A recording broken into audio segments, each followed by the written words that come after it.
तुम्ही अलार्म बंद करून पुन्हा झोपताय. हा विल पॉवरचा प्रॉब्लेम नाही आहे, तर ब्रेन पॅटर्नचा आहे.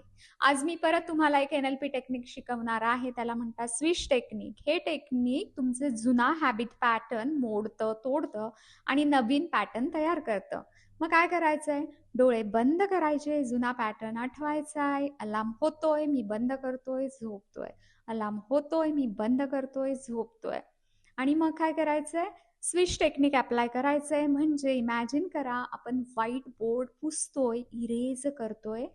सेम वेने आपल्याला ही ओल्ड इमेज इरेज करायची, इरेज इट विथ हँड आणि लगेच रिप्लेस करायची न्यू इमेजने, की ज्याच्यामध्ये मी 4ला उठतेय, फ्रेश एनर्जेटिक आहे, बेडवरून उठून लगेच ऍक्शन घेतेय.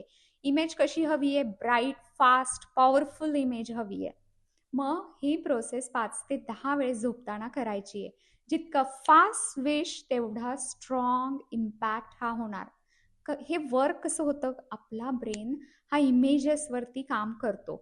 मग आपण एखादी वारंवार ऍक्शन करत राहिलं तर ब्रेनला ते रिअल वाटायला सुरू होतं.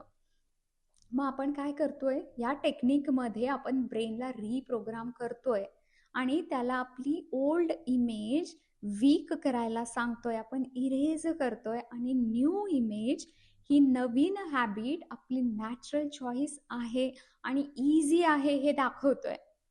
आज रात्री नक्की हे ट्राय करा आणि डिफरन्स बघा आणि उद्या पहाटे उठून कामाला लागा.